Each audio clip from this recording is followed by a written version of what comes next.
very easy landing at Reggio de Calabria with no enemy action. We then started inland on a very tough route march, which took us across the base of the Apennine Mountains. And I still swear it was uphill every inch of the way. It seems as if we'd never hit a flat spot. It just seemed to be always climbing the hill. But anyway, we galloped on up the Adriatic coast. We come into towns like Catanzaro, and I recall the pipe band playing at Potenza, one of the towns there. And incidentally, we had our soccer team turned out for a game there against the Italians and had a hell of a fine time. And from Potenza, we went up towards Baronello, and I was fortunate enough there to go on a trip to pick up somebody, and they awarded me the MM for it. I don't know why, but there it is. It's one of those things. And in Baronello, we stayed there for a month, again, preparing to go further north to Termoli. At Baronello, I came down with malaria and jaundice, and I had to go down the line, and I was taken down to a U.S. air base. And I remember seeing all these Americans walking around with cigars in their mouth, and they looked as if they were on the farm, and I couldn't notice the efficiency that you'd see on an RAF or RCF station. I thought, do I have to fly with those guys? The signal officer at the time I joined the regiment was Frankie Perrott, who was then given a platoon, and I had the good luck to get a great bunch of fellows in the Seaforth SIG platoon who soon set me right on all the things I should know about regimental signalers. I went into the mortars, and I didn't know one end of a mortar from another. But fortunately in the mortars, there two sergeants, Laurie Cross and Al Gerling, and they said to Lula Lennon, or Lula Bell, whatever Bill called him, they said, we'll learn him the mortars, because he's come from a rifle company, so we'd like to have him. So they made me number one in the mortars, and I enjoyed being in the mortars, and they were a good bunch of guys, and we've seen a bit of action, but not like what I had seen in the rifle company. And at the time, I didn't know it, but I come down with what I call it was like a heavy flu, and everybody thought that this was, you know, and they were trying to hide it from the MO because you didn't want to leave the men, you know. This is the way the Seaforths were. You didn't want to really leave the unit. And from there we went to Termoli, from Termoli into the Moro River, into San Leonardo. In fact, we were the Seaforth medical section were the only group across the Moro River in San Leonardo for about 2 weeks. And we handled all casualties from the first div. They all went through our hands. Boy, we were busy. You can imagine. And here again, I was fortunate in a way. I left it, and we were kicked back, and I got to Toronto, and there I was put on a hospital ship, and going to take us to the first hospital they could get us into. We didn't know about the Ortona thing at the time, and obviously they must have realized that they were going to have heavy casualties because they were clearing all the stations and sending you back to the areas where they could give you in a hospital that wouldn't affect the people having to come in. So this hospital ship, they had Germans on there, and I recall one lad there, I got quite friendly with him, and he was telling me how they'd won the war, you know, that we were just, this was nothing what we were doing, and he was telling me, I said, where'd you come from? He said, he come from Cologne. I said, well, what's Cologne like? He said, oh, it's just all smashed up. He said, but we're winning, he says, the navies, they're going to sink everything, you know, and all that. He was scared, actually, on the hospital ship, because there was more than him, but he was one of them that was really scared. So I took him up on deck. You'd be able to take a prisoner up if you want to. I took him up on deck and bought him some cigarettes and candies. And just about that time, there was a whole bunch of ships in the Mediterranean there, everywhere you could see. And I pointed these out to him. And I realized right then and there that the disillusionment on that man's face, you could tell the propaganda had got him. But when he saw the ships there, he realized that they weren't sinking the ones that they figured on. I told him about us coming down to Sicily, not having no attacks or anything hardly. So then the guy, I think he must realize that he was on the losing side. Oh, it was in December '43. They got the pipe band to take a mule train up, and we had to ride one and lead one. We had to go through this town, San Vito, and the Germans used to shell it periodically. And Danny Murray, he liked his little white one, so he was riding that. And he led us through the town, and his mule threw him. And he was all panicky because they were going to shell again any minute. Finally got squared around, and we got through there all right. But there was times when I got awfully tired of the pipe band, even if I was an honorary member, and even if the pipe major was my best friend. And I remember telling one colonel it'd be better off if we had a gramophone record, but you could imagine how that went in a Highland regiment. The Italians seemed to like the pipes very much. Mind you, if we were in a small town where it was being shelled, they'd be under cover listening to the retreat. And during that time also the doctor sent me back the other side of the river to set up an exhaustion center. We were losing too many good men who were just, all that was wrong with them was pure exhaustion. So he had me a big house in there and about 30 mattresses and a good cook, a lot of facilities for hot water. And when the guy came down, we'd say, okay, get washed, get shaved, go to bed. If you're not going to answer me when I call you for supper, sleep. And in the morning, I would check them out.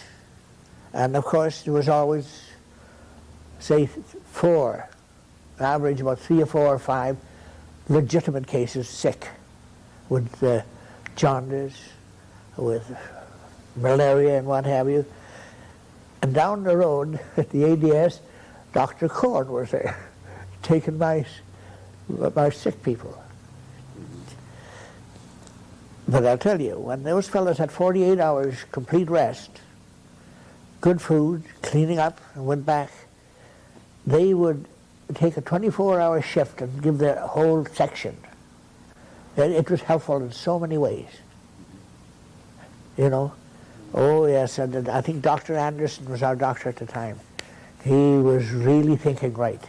I was one of their recruits. On December the 22nd, I got into the famous town of Ortona.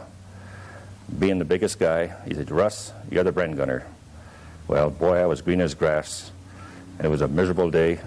We went up the side of this street, and we went a little bit farther, and just then I noticed some dust falling down on my head, and I didn't even think anything of it. And the sergeant grabbed a hold of me and said, "For Christ's sake, man, they're shooting at you." I said, "No gun goes that fast." He said, "Brit, brit, brit," and I wiped off the dust, and I said, "Holy smoke," I shook so much, the gun fell apart. During the Battle of Ortona, I was fighting with a platoon of 15, 16 men versus normal complement of 30, 32. So we were well down in reinforcements at that time. And I came back, and I said, "Well, geez, I'm a big bugger, so I better squat down a little bit. I'm 6'2" in my bare feet." Just then, a Schmeiser opened up, and he shot through the windows, and he bounced off my hand grenades. And then Al hit the ground, and we both went back. Just before he went back in there, he threw 2 hand grenades at our feet. And they were within 10 feet of me, and they both exploded, and neither one of them hit me. Well, I scurried back into the office, and I was sucked up against the window, and he kept firing through the blinds. I didn't know where it was coming from at that time. Al and I said, "Well, we better just play it cool for a while." And 4 more hand grenades come into the windows and blew that building all apart. On the 23rd of December in the afternoon, I had gone out to pick up a man who had been shot, put him on a stretcher, and I was in the back lane, and there was another back lane. And I said, "Well, let's go, fella." I picked up a heavy end, he picked up, and by golly, just making the other side when I got hit. And knocked me loose from the stretcher and what have you, when everything was safe. I was so mad, I got up and I was shaking my fist and started shooting again. I said, "Get him down." Forget about that. I finally got back to the RIP, and they shipped me out. And I'm thankful I'm here today. And the guys used to kid me along, and he said, "I'm the guy with the golden horseshoes, you know where." One of the most happiest occasions that I had as QM was the dinner in Ortona. With the cooperation of all my men and my staff, we were able to put on what was known then as the impossible Christmas dinner served on Christmas Day to all and each and every one of our troops. First of all, you had to get all the food. So the Army rations weren't enough. We always had a certain amount of money, so I was sent down back farther and picked up all kinds of vegetables and meat and one thing another and so on and so forth. And I never told the fellows how they fertilized the fields in Italy because they wouldn't have eaten the dinner. But then the dinner ran in the afternoon, and we brought one company in at a time. And after they'd had their meal, they went out. And then the other company came in, and then they went out, and so on until it began to get dark. And of course, we were running short of lights. We had no electricity or anything like that. And they started to light candles, and I began a little bit squeamish about this lighting candles. The Germans were just outside, but they said, oh, it's quite safe. They can't see us here. And I noticed in the church there was a great big gaping hole in the wall, and the light would certainly come through. But the chap that was just here a little minute ago, Gildersleeve, was there, and he played the organ. The padre and sanitary guide, Leo Gregg, sang songs, mostly Christmas carols, and the pipe major, of course, played his pipes. And I'll never forget it as long as I live. In the heat of the battle, we had the most wonderful dinner that you could imagine. Roast pork, applesauce, a chocolate bar, a bottle of beer, nuts and candy. Imagine this, in December 1943, Christmas Day. Well, this was a real treat. And I think I should mention that if it wasn't for Colonel Thompson, I don't think we would have had this carried out. But Colonel Thompson, somewhat of a character like myself, and a person that is prepared to do anything for the welfare of the troops, he says, Borden, go for it. So we went for it. And if I say I look back on it now, I think that's the most memorable occasion, especially when I saw the men come in from out street fighting and walk into the church and see the expression on the men's faces at that time. As far as they were concerned, they never had the slightest dream that there would be a Christmas dinner for them on that occasion. It would be nothing but hardship, toil, sweat and tears on that occasion. But when they walked into the church that day and sat down to a Christmas dinner, the expression on their face was the greatest thrill I ever had. And I'm telling you, the greatest reward I had for what we were able to do for them. So my initiation into battle as a lieutenant was the Battle of Ortona. Fortunately, I got through that one all right, and we went into rest in Ortona after the fighting was over on the 27th, 28th, and we were there for almost 3 weeks, getting re-equipped again, getting reinforcements up.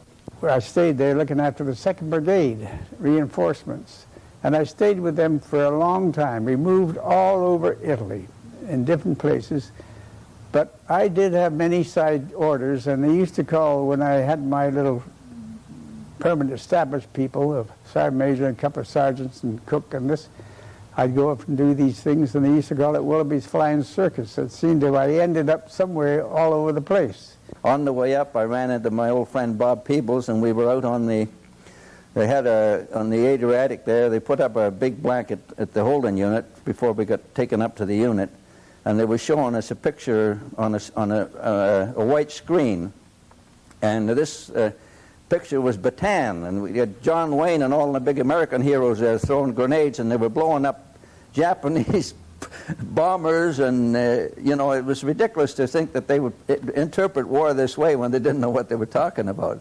But the funny part about it was that you were on this beach, and it was peeing with rain, just like it, and cold and sick, and he was trying to watch this show, and we were set up where the 5.5s and 4.5s were, and every time they started firing, the old screen would go goofy, you know. I missed Ortona. I went down the line the day before Ortona with infectious hepatitis. Then I came back the day after Ortona had been taken. And the guys really had her tough, and I had lost a lot of good friends there.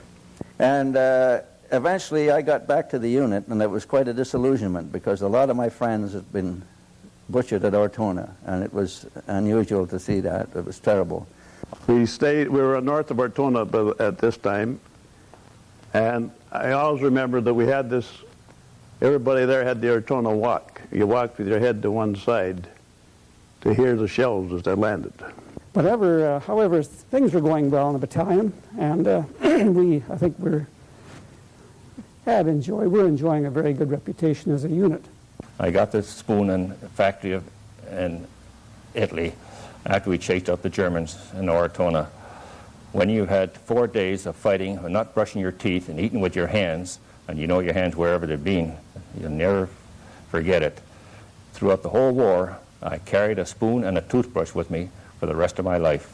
Leo Gregg, of all things, the sanitary sergeant, who doesn't sound very romantic to be a sanitary sergeant. They're the guys that dig latrines and one thing or another. And I remember one time, he was tremendous, this fellow Gregg. And we were always in good shape as far as latrines and sanitary stuff goes. He even found a way of sterilizing the blankets. But he made one big mistake one time. He had to dig his own slit trench. Everybody had to dig their own slit trenches.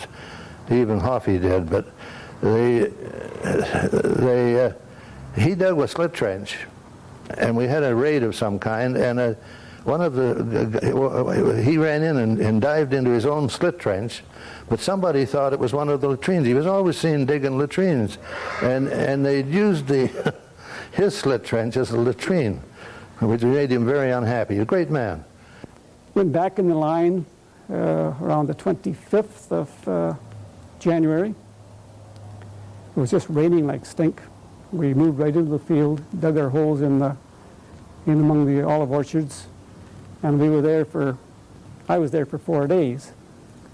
I was lucky in a way. I was sent out in the fighting patrol, and I got into quite a bit of trouble, and I got wounded, so I was sent back to the hospital, and I got about 6 weeks in the hospital, and I was, in a way, pleased to get out of that darn rain. We had a little bit of, I think it got pretty close to almost like what the First World War was like. We were kind of dug in the side hills there, and then mud and rain and wet. One afternoon, I'm laying in a slit trench, and I'm kind of waking up. Somebody's talking to me, and I says, what's that? Get out, Russ, get out. I says, who's talking to me? Who's talking to me? He says, get out. And I just grabbed my Bren gun, I left my greatcoat on the side of the slit trench, and I went back about 10 feet, and I dropped into another slit trench, and God as my witness, a shell landed right in that hole and blew my greatcoat all to pieces. I can remember vividly the Ortona dinner, the Ortona Christmas dinner, and the many times that Bob Peebles and myself were sent out as a scrounging party of two to scrounge for food and stuff in lieu of blankets and cigarettes and so on.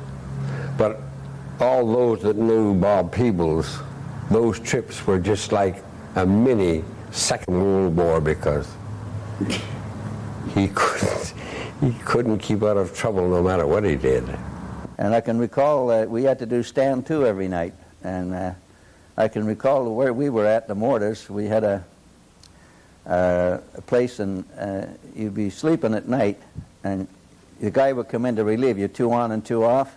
And one night I'm laying back and I feel something on my chest, and there's this great big rat looking me right in the eyes. I figured he's getting ready to have a good feed. So anyways, jumps up and shakes him off, and they were running all over the place. And when Sid left to come back to England for the senior officers course, I was then transferred, I think, or I got into the carrier platoon. And again, I had the good fortune of having Peebles in charge of my carrier. And his opening remarks was, from this day on, there's a 50-liter jug of wine there. I want that on the back of the carrier, full, every time you come up with food or ammunition.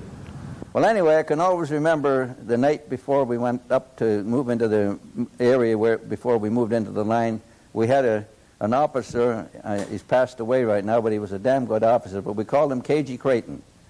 And he made the statement that there'd be no problem with this Hitler line because there was 400 consumptive Huns there, and they were all ready to give up. Well, that was, when we went into Sicily, we were going to get the hell kicked out of us, and when we were told a story like that, you begin to wonder. I arrived back lucky just before the Hitler line. Got through that okay. And there we lost Pop Warner, who will be remembered by many of the 39ers.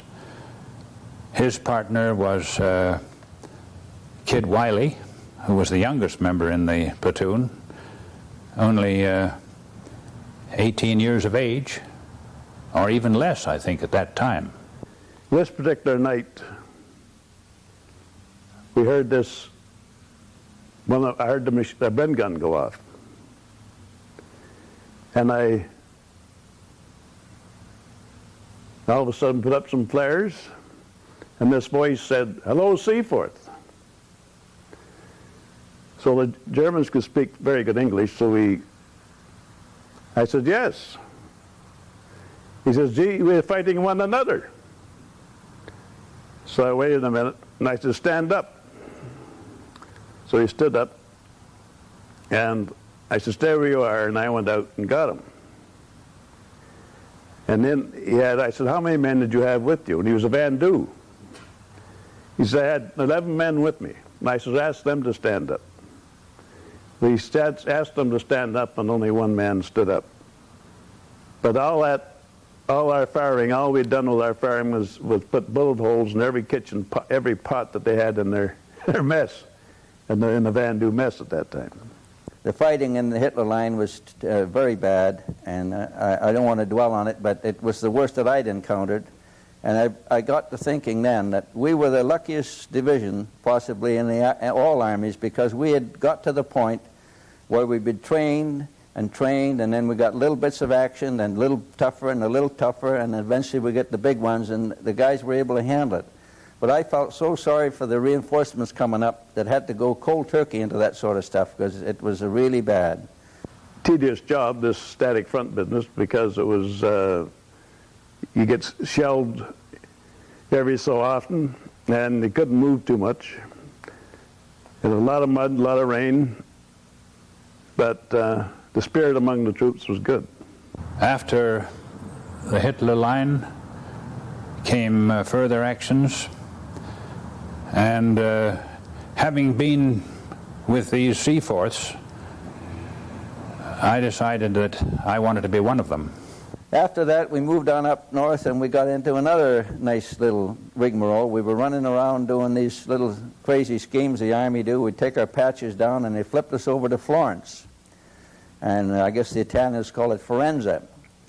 And we were to dig mortar pits, and the ground was hard, and you had to dig a pit by about 6 by 6. And I can recall digging all night long, and my hands were bleeding. And we just get the pit nicely, the mortar set up to fire, and the word come down, typical Army, you're on the move. And we were wearing, as I recall, our shoulder flashes. The idea was to fool the Germans into thinking that's where we were going to be, where in fact we were headed back to the Adriatic. And that's when we moved up into the Gothic line. And this is up around Rimini and in this area. And in that particular incident, we had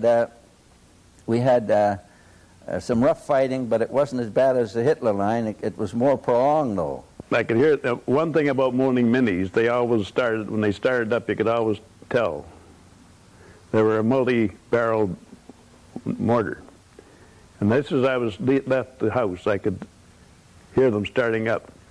So I ran, and I did a swan dive into that ditch, the most beautiful swan dive I ever did in my life, and never got a scratch. And we had to go on a patrol that night. I think it was Lieutenant Tucker took us down this great big valley, down in there and up the other side. We see these two Germans smoking there, and so forth, and he says, "Open fire." Well, a flare gun didn't work. My Bren gun didn't work. The ammunition was wet. We had 7 guns, and only 1 fired. And it was just wet and miserable, you know. So we went back up there and we really carried up there. And he stonked it all the way up the hill, but none of us were hit. I have been very fortunate in the sense of I have been able to blank out of my mind the real bad things that happened, the suffering and so on that we all suffered that were there. I've been able to blank out of my mind really to the extent where there's places and situations in Italy, particularly, that I can't even recall. Whether that's a good thing or a bad thing, I don't know. So the next day I said, we'll check all our guns and threw all that ammunition out and got new stuff. So I cleaned all my Bren gun and I fired around over the German lines. And I thought nothing of it. And I said, gee, I always like to shave. Because if I don't shave, it draws on my eyes and makes me tired. And I like to keep shaved. Huh? So there was no facilities around, so there was a little puddle of water down on the bottom. So I just grabbed my meskin and shaved and hit. And I said, I'll go down there. So I went down there, got in my witness. A mortar landed right on that gas can I was sitting on. One lousy little mortar, a 2-inch mortar, hit that gas can. Somebody's looking after me. Prior to Banacavello was the Savio River crossing, where, of course, the now famous Smokey Smith won his VC. I think we had the most medals and so forth. I'll never forget the night that Smokey won the VC. I was going across this river, and it was really wet, and it was awful rough. But I was carrying in Piet bombs and sandwiches, and he said up there, Corporal, he says, go up to the forward post up there. They got some prisoners up there. I went up with my Tommy gun, and there were 6 prisoners, 1 badly wounded, 2 walking wounded, and 1 was an officer. Well, the wounded men couldn't carry the stretcher, so I said to the officer, I said, pick up the stretcher. I'm an officer, I'm an officer. I said, pick up the damn stretcher. Officer or no officer. I said, these guys are wounded, 1 can't walk, and so forth. So he picked it up, and I brought these 6 men back. And then I heard about Smokey winning the thing, and I often wondered if it was one of the Piets I carried up that night, if it had something to do with it, because the only way you get any ammunition up there was carried in. It was a miserable night. The river was up, and it was awful.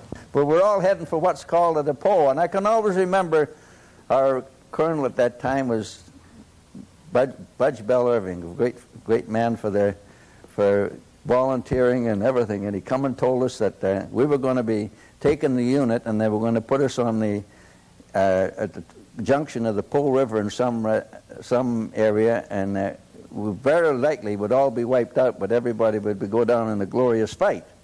Well, this was, everybody was willing to go along with it, but they weren't very pleased about it. But Budge was quite happy. He thought this was going to be the real thing. But anyway, it didn't come about. But that's the kind of officer he was anyway. He was a damn good officer, and as I mentioned before, we had a great group of officers, and they always helped their men and looked after them, and in action they were the best you could ever expect. But at 30 years of age in 1939, in an infantry battalion, you were an old man. Even the colonels and everybody else were all 31, 32, somewhere around in there. It's amazing how it was all run by young men.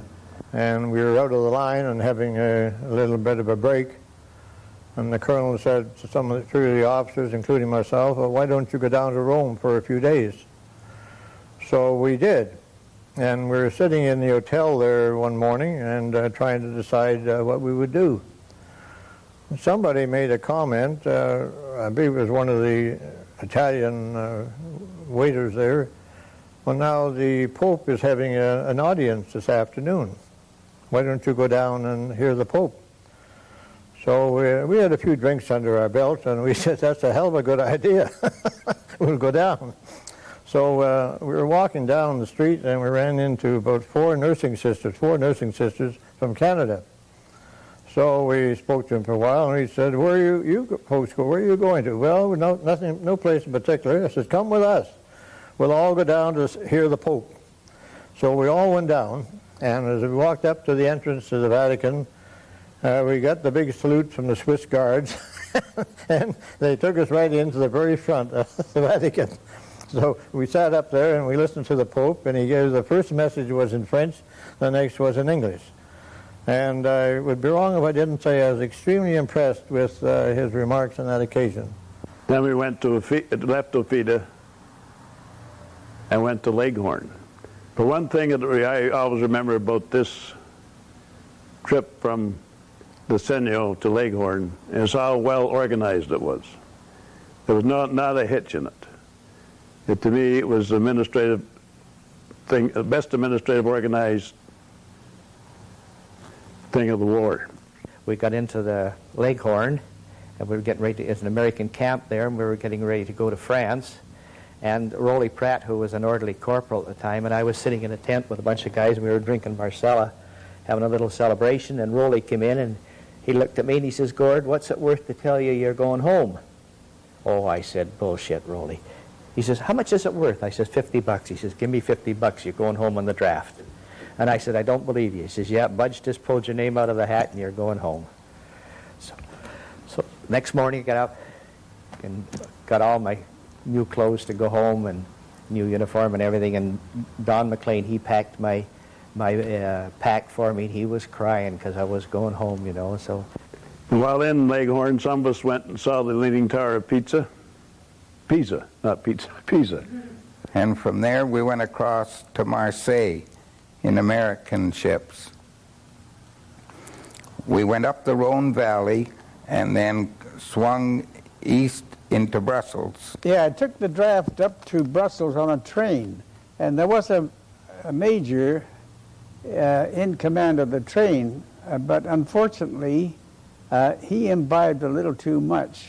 So who took the train was Leonard Willoughby.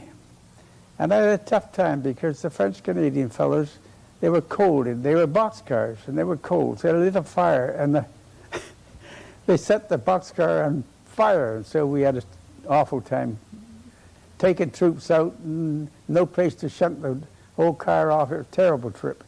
And we ended up in Brussels someplace, and I looked after a big reinforcement outfit there. We moved into France, and we drove all the way from France right up into Belgium, and then we get into the area where the first real action we had was when we crossed the River Ischl. This is getting towards the end of the war now. We were getting shelled. I was in B Echelon most of the way. That's about a couple of miles back from where the guys are fighting. I told you I was wet nursing the outfit. I only went up to the front every other day. The captain quartermaster went up one day, then he went back to draw the rations. I went up the next day, and then I went back to... We worked every day with the ammunition and the rations and the so on and so forth. And it was rather tricky. They used to call me a ceasefire and everything else. The only guy that was ever fighting this war was the first guy in a platoon. Everybody else was a ceasefire. Yeah. It's true. Yeah. And we ended up in a position, I can recall, it's one particular area, we had an area where the dikes were, these Germans were dug into these dikes, and they were these Hitler Youth people. And they were just young kids. And they tried everything to get them out of there without losing too many casualties, because everybody knew this was getting towards the end, and nobody wanted to, no one of the officers even wanted to waste any men if they could, so they tried every angle to get these guys to give up. Eventually, that's the only time I can recall the Seaforth using flamethrowers.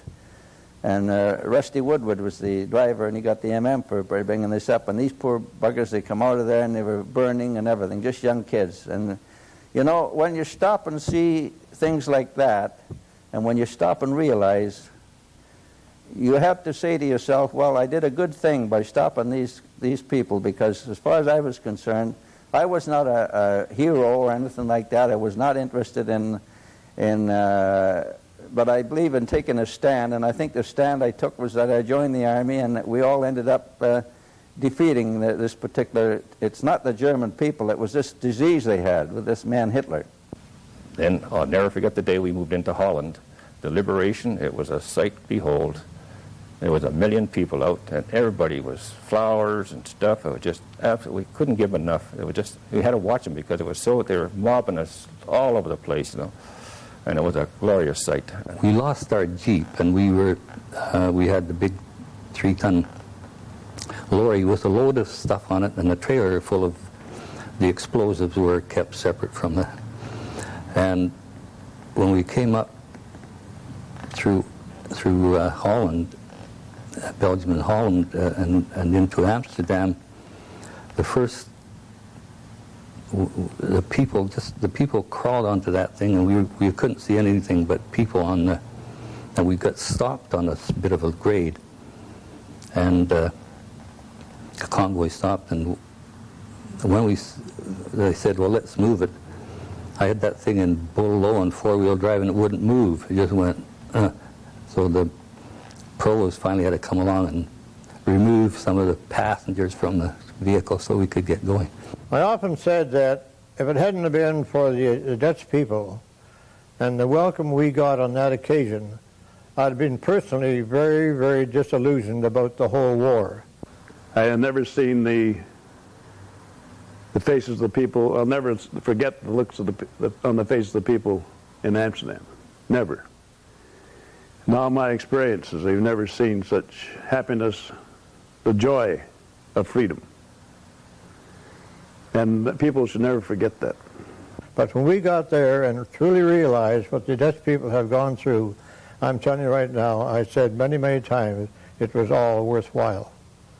At 70 years of age, it is very hard for people to remember something that happened, their memories and their experiences 50 years previously. And it is very difficult to differentiate between truth, fact, and fiction. To illustrate a point, something similar, is that the last 3 or 4 days of the war, where we were in the suburbs of Amsterdam, we were sent, I was in the care platoon, and we were sent to guard some prisoners that were, some Germans I should say, that were holed up in a large building in the center of Amsterdam. It was raining, and when we got there, myself and A.N. others found our way into the basement where all the guns and ammunition and stuff was stored. We had a very crafty thought. All these guns and stuff, let's fill a couple of kit bags, which we duly did. And on our way out the door, a big German sergeant major stopped. I think it was in broken English, and said, you're welcome to them, but you must sign the chit. Another said to me, you do that. And I said, in what name? He said, Lieutenant Donald Duck, which I duly did, and we each took our kit bag full of loot and took it back to our respective carriers. I subsequently took mine back on a BLA leave to England before I was due for the mob back here. Sold them at a very handsome profit to a hospital full of American soldiers.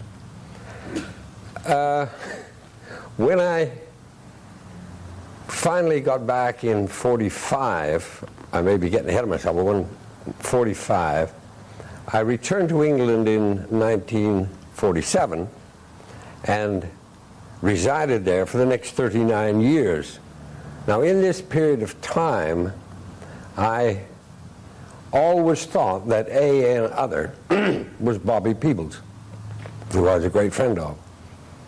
When I came back in 1986 to retire here, I made my way to Peebles' house, and he was just getting over his stroke that he had, and we were shooting a little bit of bull, and I was telling him, reminding him of this story, what he and I had done. And he listened to me very carefully, didn't interrupt, and then he said, it's great, a lovely story. I only wish to hell I had been with you, but I left the battalion in Italy. So to this day, I still don't know who A.N. other is. In my final words, I must say that my association with the regiment, starting with the Seaforth Cadets, has certainly stood me in good stead throughout my life.